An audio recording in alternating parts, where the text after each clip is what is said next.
Assalamualaikum warahmatullahi wabarakatuh. Bismillahirrahmanirrahim. Alhamdulillahilladzi saffa quluba awliyaihi wastafahum li khidmatihi. Wassalatu wassalamu ala safwat bariyatihi insani ainil wujud wassabab likulli mawjud. Sayyidina wa habibina wa syafi'ina wa qurratu a'yunina wa maulana Muhammadin wa ala alihi wa sahbihi wa man ilaihi mansub. Subhanaka la ilma lana illa ma 'allamtana innaka antal alimul hakim. Wa la hawla wa la quwwata illa billahil aliyyil azim. Wa kulluhum min rasulillahi multamisun غربا من البحر أو رشبا من الديم. مدد يا سيدي يا رسول الله، مدد يا أصحاب رسول الله، مدد يا مشايخنا، استر يا سقوس الزمان، مدد. Yang sama-sama kita muliakan guru-guru kita, ulama-ulama kita, Guru Wahab, guru kita Guru Faruk, dan guru-guru yang ada di sini khususnya, semoga Allah menjagakan mereka, melapangkan kehidupan mereka, dan menjadikan mereka sebab keberkahan bagi kita. Demikian juga orang-orang tua kita, mudah-mudahan Allah Subhanahu wa ta'ala lindungi mereka semua. Allah jagakan mereka dan Allah jadikan hari-hari mereka adalah hari-hari penuh dengan kebahagiaan, memiliki anak-anak yang taat kepada Allah Subhanahu wa ta'ala, anak-anak yang berbakti kepada ibu bapanya. Amin. Dan anak-anak yang mengasihani ayah ibunya yang sudah dalam keadaan tua. Mudah-mudahan orang tua kita selalu dalam jagaan dan lindungan Allah Subhanahu wa ta'ala. Amin. Dan seluruh jamaah yang hadir pada kesempatan subuh hari ini di pagi yang mulia ini, masuk juga yang datang dari Sekarnan. Mudah-mudahan Allah Subhanahu wa ta'ala menjadikan kita di antara hamba-hamba yang setiap saat mendapatkan nazratul rahmah, pandangan kasih sayang Allah Subhanahu wa ta'ala, yang mengampunkan dosa-dosa kita, yang mengasihani kita, yang membimbing dan memberikan taufik gerak taat kepada kita untuk menuju ridhonya, sehingga kita termasuk di antara hamba yang radhina mardiyyin, yang ridha lagi diridhai oleh Allah Subhanahu wa ta'ala. Amin ya rabbal alamin. Alhamdulillah wa syukurillah, kita sudah mengaji secara sederhana pengertian nama-nama yang ada dalam sifat 20 atau istilah-istilah yang ada pada sifat 20. Bahkan alhamdulillah kita insyaallah biidznillah sudah menghafalnya, dan melalui qasidah atau nasyid yang kita bacakan yang dalam istilah Jawa disebut dengan lalaran, itu sekaligus menambahkan ingatan kita dan menjadikan itu melekat dalam ingatan kita. Maka subuh hari ini kita melanjutkan kajian kita, mulai masuk dalam pembahasan yang sedikit lebih mendalam, yaitu pada halaman 19 tentang ta'alluq, yakni ada pertalian atau perkaitan, agar kita mengenal bagaimana Allah Subhanahu wa ta'ala dengan kebesaran dan keagungan dan kemuliaannya itu, kita dapat menyaksikan setiap saat bagaimana kehebatan Allah, dahsyatnya apa yang telah Allah programkan untuk kita, sehingga tidaklah kita memandang, melainkan yang kita pandang adalah perbuatan Allah. Tidaklah yang kita pandang melainkan menunjukkan sifat-sifat Allah yang menunjukkan kepada kita agar kita benar-benar mengenal dan mentauhidkan zat Allah Subhanahu wa ta'ala. Kata As-Sayyid Utsman bin Yahya rahimahullahu ta'ala wa nafa'ana bihi, ta'alluq menurut arti bahasa ialah pertalian atau kaitan atau hubungan. Ta'allaqa yata'allaqu ta'alluqan, masdar, isim masdar dari kata ta'alluq. Isim masdar ini dalam istilah Inggris gerund, biasa yang bahasa Inggris. Gerund is a noun that function as a verb. Kalau kita pernah kursus bahasa Inggris, masih ingat.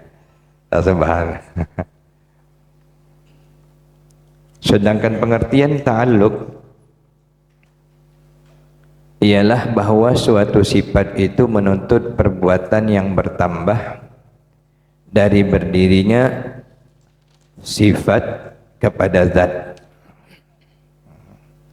Suatu sifat itu menuntut perbuatan yang zaidan. Yang zaid ini yang bertambah, yang dikaitkan dari berdirinya sifat kepada zat. Ini sedikit mulai kita mau memahami secara umum. Karena zat Allah ini melekat padanya sifat. Cuman ulama tauhid telah memberikan pembedaan supaya kita tahu mana yang zat, mana yang sifat, pengertiannya itu. Sebagai contoh bahwa ta'alluq, keterkaitan sifat kudrat Allah Ta'ala dengan segala yang mungkin. Sifat kudrat Allah itu dinampakkan kepada apa saja yang mungkin, karena bagi Allah tidak ada yang mustahil. Fi'lu kulli mumkinin aw tarkuhu. Allah nak buat atau Allah tidak mau buat, maka itu diperlihatkan dengan apa yang telah Allah ciptakan, Allah kerjakan, Allah buat. Maka itu adalah menunjukkan adanya ta'alluq antara sifat kudrat Allah dengan segala yang mungkin ini. Yani mungkin mawjud, mungkin ghairu mawjud, atau mungkin ma'dum. Bisa ada, bisa tidak ada, terserah Allah. Artinya bahwa Allah itu kuasa mewujudkan yang tiada dan kuasa pula meniadakan yang ada. Pokoknya apa yang Allah inginkan, bahasa kitanya atas ke bawah, bawah ke atas, kanan ke kiri, kiri ke kanan, depan ke belakang, belakang ke depan, jungkir balik, semuanya. Tidak ada yang mustahil bagi Allah, dan Allah Maha Kuasa mewujudkan yang tidak ada menjadi ada, yang ada menjadi tidak ada. Begitulah seterusnya ta'alluq kepada sifat-sifat, ta'alluq pada sifat-sifat yang wajib bagi Allah yang lainnya. Ini kita lihat ada beberapa istilah, kita baca dulu supaya kita mengetahui istilahnya dulu. Ini ada sifat yang kita sebut dengan ma'ani dulu.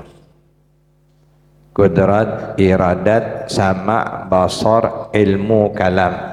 Kategori sifat ma'ani. Sifat kudrat Allah itu namanya, dia akan ada keterkaitan dengan segala yang mungkin. Itu namanya ta'alluq ta'thir, keterkaitan yang memberikan bekas. Dari bekas ini menunjukkan kudrat Allah Subhanahu wa ta'ala. Jadi bagaimana kita bisa paham, ini kan ada dunia, ada alam, ada manusia, ada makhluk-makhluk Allah. Maka yang ada ini kan hasil daripada kuasa yang maha kuasa, yang maha qadir dengan kudratnya. Jadi antara kuasanya dengan apa yang diciptakannya ini, segala yang mungkin, baik mau dia buat yang ada jadi tidak ada, maupun yang tidak ada menjadi ada, disebut dengan ta'alluq ta'thir, istilahnya keterkaitan yang memberikan bekas.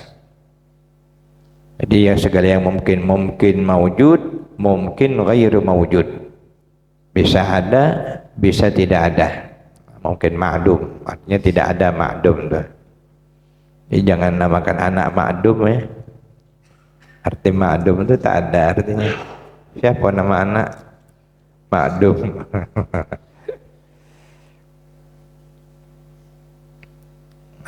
Lain al-makhdumi itu satu kabilah. Kalau ma'dum ini ada tidak ada. Kemudian iradah, sifat ma'ani dari Allah, iradah, berkehendak. Kaitannya juga dengan segala yang mungkin. Mungkin ada, mungkin tidak ada. Terserah Allah. Ini namanya juga ta'alluq ta'thir. Kenapa ada? Allah menghendaki ada. Dengan sifatnya menghendaki. Iradah, dengan iradahnya, idza arada syai'an ayyakula lahu kun fayakun. Kalau Allah tak mau, tak ada. Maka itu ta'alluq ta'thir. Kemudian sam'un atau as-sam'u, juga dengan keterkaitannya dengan segala yang ada ini, yang maujud, segala yang maujud ini. Nah, ini untuk yang sama dan basar, ini sudah kaitannya dengan yang memang sudah ada, sudah diadakan Allah, gitu ya. Ada yang sudah ada dijadikan Allah, itu namanya maujud qadim, sejak dari sononya sudah ada. Ataupun yang terkait dengan sifat Allah sendiri, maujudnya qadim, ini maksudnya, yang tidak ada permulaannya, maupun yang terkait dengan maujud hadis. Maujud hadis ini atau maujud muhdas, ada yang dibarukan atau yang baru diadakan. Hadis maujud atau muhdas, yang lebih mudah bahasa Arabnya muhdas. Keterkaitannya namanya ta'alluq inkishaf. Inkishaf ini tersingkap. Keterkaitannya diketahui ketika kita memahami antara sama dengan yang telah diciptakan Allah ini, ataupun dengan zatnya sendiri.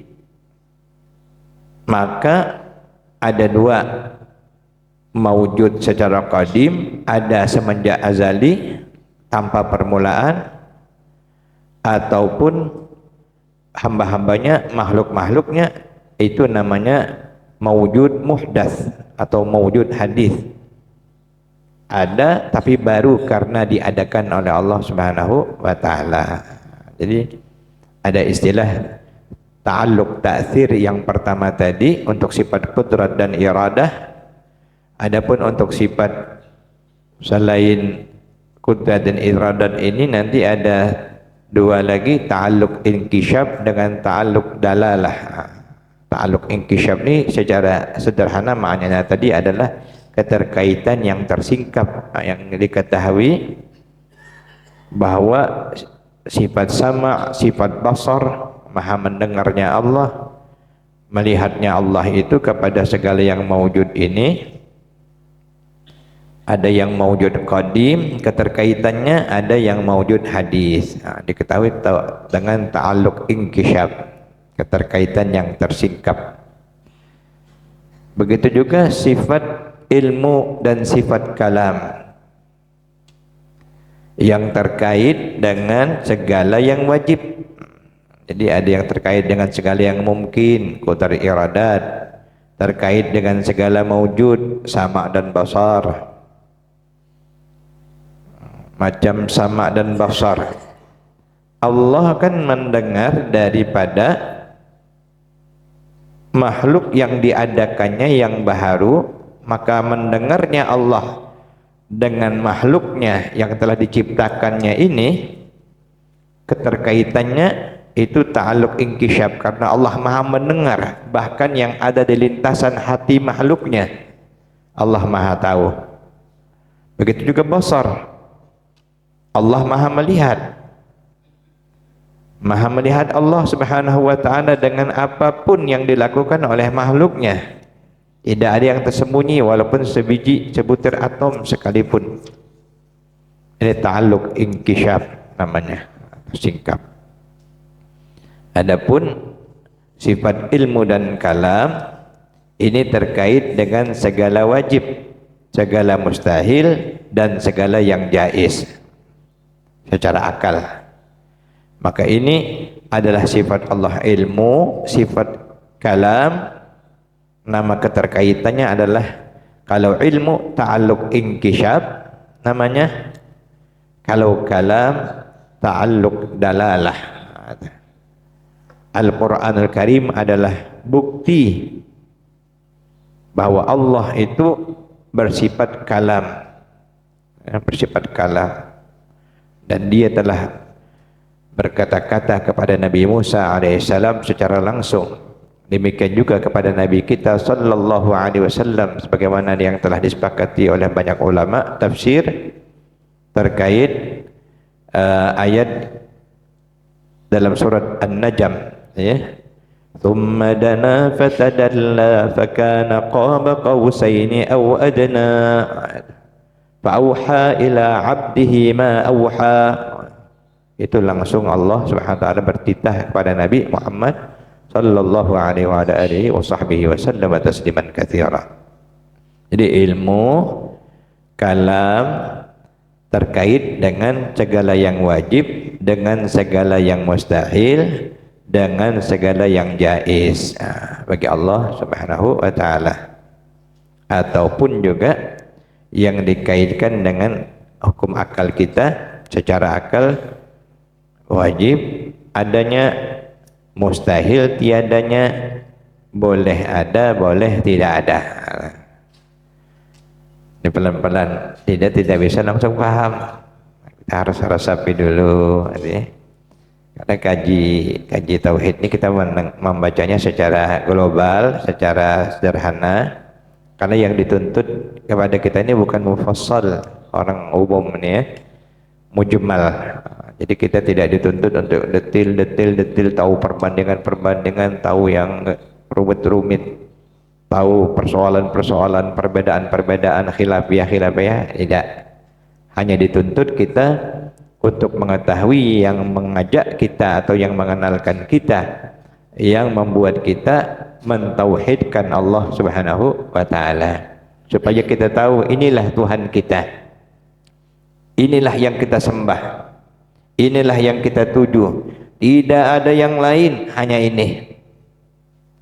Ini supaya kita tahu, inilah diberikan oleh para ulama meletakkan dasar-dasarnya di dalam sifat-sifat 20. Makanya disepakati ini awalnya kalau tidak khilaf saya dirumuskan oleh Al-Imam As-Sanusi, supaya memudahkan bagi kita untuk menjadi bagaimana kita mengenal Allah.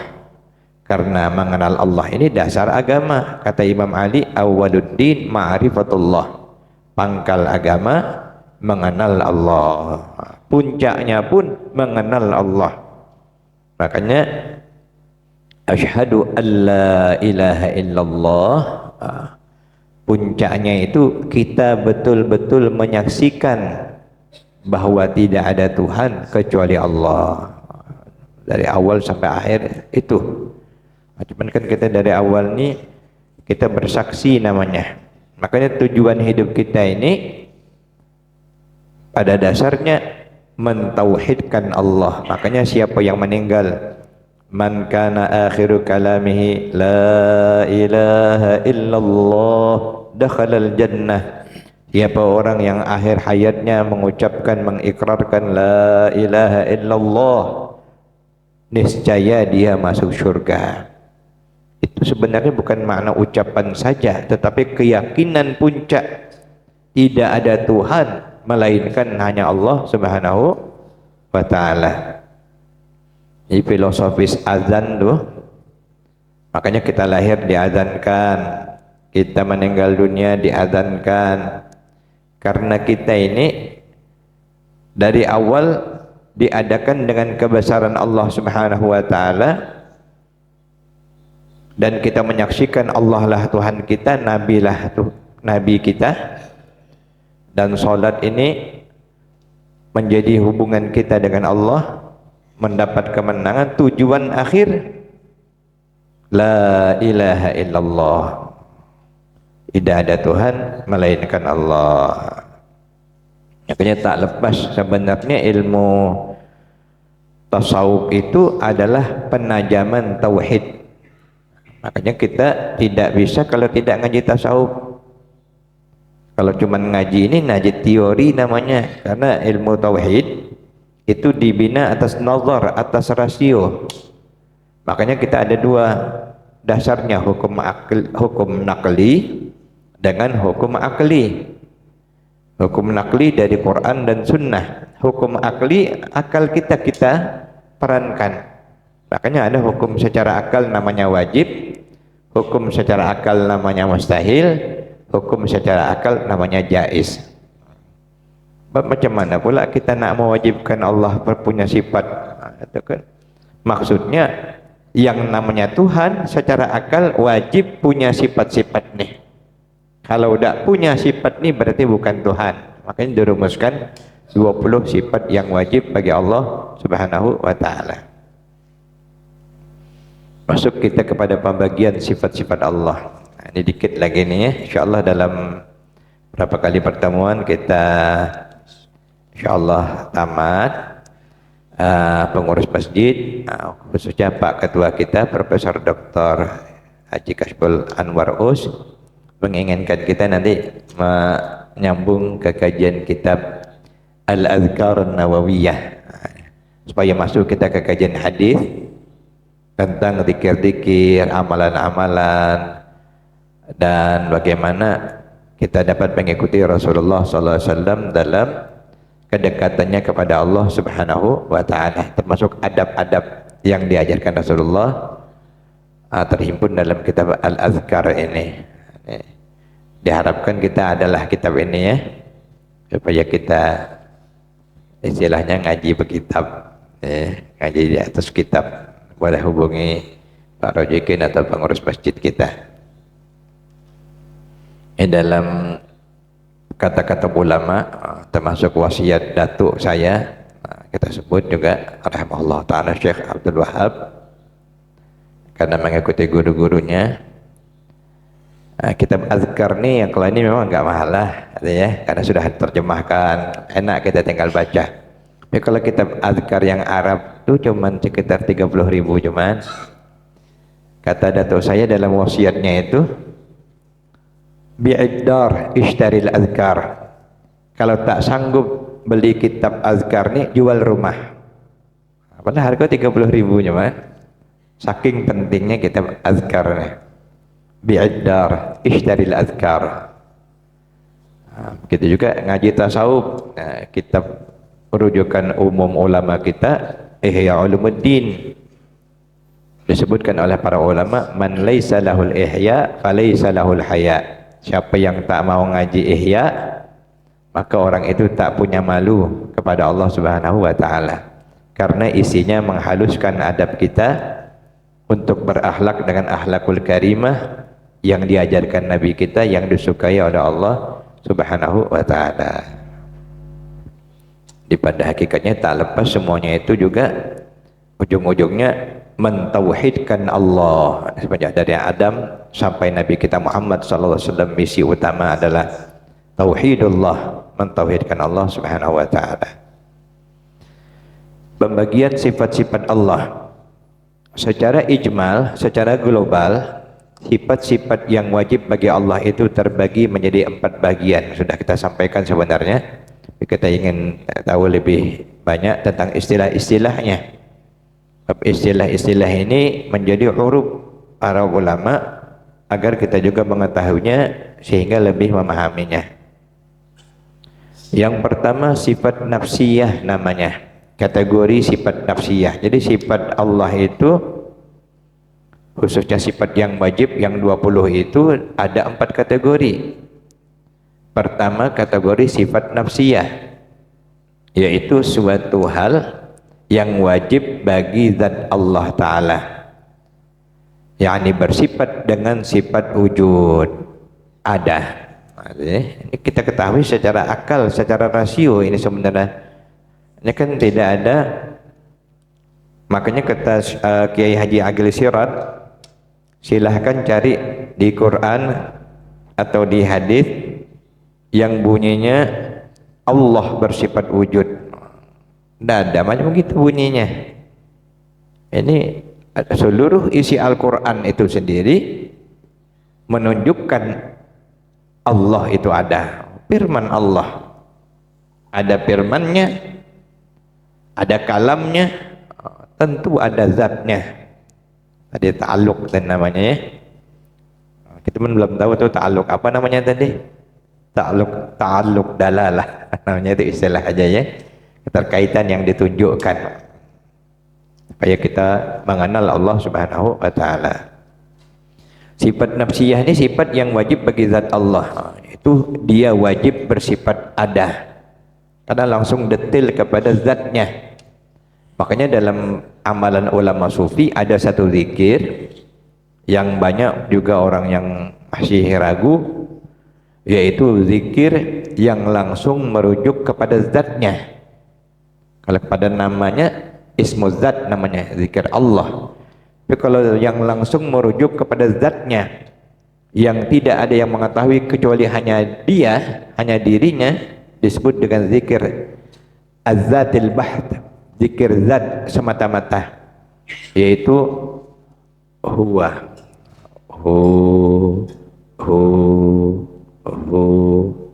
dia, dialah Allah. Artinya kalau sudah sebut dia ini, orang yang menyebut itu sudah tenggelam menyaksikan kebesarannya. Kalau kita tidak ada tahu makna apa orang nih. Dulu katanya ada ulama dari Bangko, dari Sarangon, itu kalau dia berjalan tuh berbunyi terus orang bingung, apa guru nih karena tidak tahu ya. Tapi kalau kita tahu, berarti dia sedang mengupayakan dirinya selalu menyaksikan pemilik kebesaran ini, yaitu huwa, dialah Allah. Dalilnya kul huwallahu ahad, katakanlah huwa, dia, Allah adalah Allah. Allah itu nama zat, huwa itu merujuk kepada zat. Makanya wajib ada, sifat wajib yang pertama sifat nafsiyah, yaitu adanya Allah langsung kepada zatnya, yang wujudnya ini tidak disebabkan atau sebab yang lain. Tidak ada sebab yang lain, memang dia ada dan tidak ada permulaan baginya. Baru jelaskan nanti dengan qidam, adanya tanpa permulaan, bukan diadakan, sebenar-benarnya ada. Sifat nafsiyah ini hanya memiliki satu sifat. Untuk terkait sifat yang tentang zat Allah ini, yang tentang adanya zatnya ini, namanya wujud, ada. Makanya disebut wujudul mutlak. Allah itu bersifat wajibul wujud, wajib wujudnya secara mutlak, al-mutlak.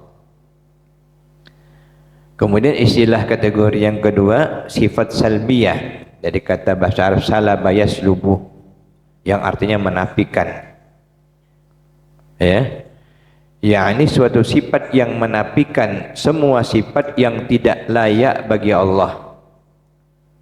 Sifat salbiyah ini ada 5 sifat, yaitu qidam, baqa, mukhalafatuhu lil hawadisi, qiyamuhu binafsihi, wahdaniyat. Sifat yang tak layak, sifat ini harus kita pahami, bukan karakter, bukan. Sifat ini bahasa Arabnya deskripsi, sifatun, wasafa yasifu sifatan. Bagaimana kita mau mengenal? Maka melalui sifat ini. Sifat ini ya, yaitu qidam, baqa, mukhalafatul hawadisi, qiyamuhu binafsihi, wahdaniyat. Qidam, sedia ada, tanpa permulaan, tanpa akhir. Kalau sifat yang orang menyebutnya sebagai Tuhan tapi dia bukan bersifat qidam, maka ini namanya muslub, tak mungkin, tidak mungkin artinya, karena berarti kan ada kekurangan, sementara Allah dia suci daripada segala kekurangan. Makanya tidak mungkin Tuhan itu qidam. Yang tak layak bagi Allah pada sifat salbiyah ini dinafikan, maka dimusbatkan dia adalah qadim yang bersifat kekal, qadim tanpa permulaan, tanpa akhir, sedia ada. Kemudian baqa, kekal abadi, kaitannya qidam tanpa permulaan, tanpa akhir. Demikian juga baqa, kekal abadi. Mukhalafatul hawadith, yang namanya Tuhan berbeda tentunya dengan apa yang diciptakannya, dengan yang baru. Qiyamuhu binafsihi, yang namanya Tuhan dia berdiri sendiri, dia tak perlu siapapun. Walam yakul lahu kufuwan ahad, la syarika lahu, artinya wala nidda lahu subhanahu wa ta'ala. Wahdaniyat, tunggal, esa. Kalau dua habis dunia nih. Lau kana fihi ma alihatun, kalau banyak lafasadatah, hancur langit dan bumi ini. Tuhan berebut terus, berkelahi terus. Tuhan satu bilang ini, Tuhan dua ini, Tuhan tiga ini. Itu orang-orang yang sudah mantap-mantap saja, jago sesama jago, tidak mau kalah. Itu makhluk, tidak mungkin, mustahil ya, bahwa Tuhan itu berbilang. Maka Tuhan itu bersifat tunggal, bersifat esa. Inilah yang dapat kita sampaikan. Nanti baru kita akan penjelasan masuk berikutnya. Sifat salbiyah ini, sifat ma'ani, dan kita mengetahui sifat ma'nawi. InsyaAllah mungkin 3 atau 4 kali pertemuan kita coba akan menyelesaikan. Tapi boleh siap-siap juga nih, karena datangnya lama juga ya, semingguan juga ya. Boleh kalau memang jadi kalau masih kita ada bisa sebulan, berarti bulan depan kita mudah-mudahan sudah bisa ya, sudah bisa kita mengaji kitab Al-Azkar An-Nawawiyah biidznillah subhanahu wa ta'ala. Kita sama-sama munajat. Mudah-mudahan apa yang kita pelajari ini, kita ngaji sifat 20 ini, kita sudah diberikan Allah pemahaman. Waktu kita, hari-hari kita, apalagi waktu-waktu khusus macam sholat, macam berdoa, maka kita tidak lagi salah sasaran. Siapa yang kita tadahkan tangan kita ini kepada? Wallah, dialah Tuhan kita, Allah subhanahu wa ta'ala. Kenapa kita ragu? Kenapa kita tidak yakin? Dan kenapa kita tidak bersungguh-sungguh? Ya awal awalin wa ya akhir akhirin wa ya dzal quwwatil matin wa ya rahimal masakin wa ya arhamar rahimin. Ya awal awalin wa ya akhir akhirin wa ya dzal quwwatil matin wa ya rahimal masakin wa ya arhamar rahimin. Ya awal awalin wa ya akhir akhirin wa ya dzal quwwatil matin wa ya rahimal masakin wa ya arhamar rahimin. Ya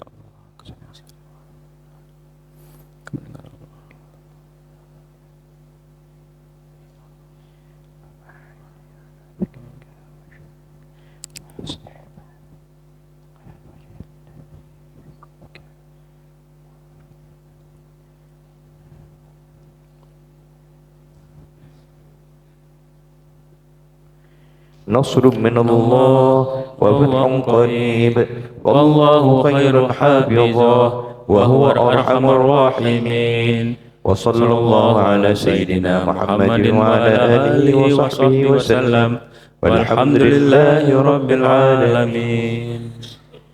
Demikianlah, adanallahu iyyakum ajma'in. Assalamualaikum warahmatullahi wabarakatuh.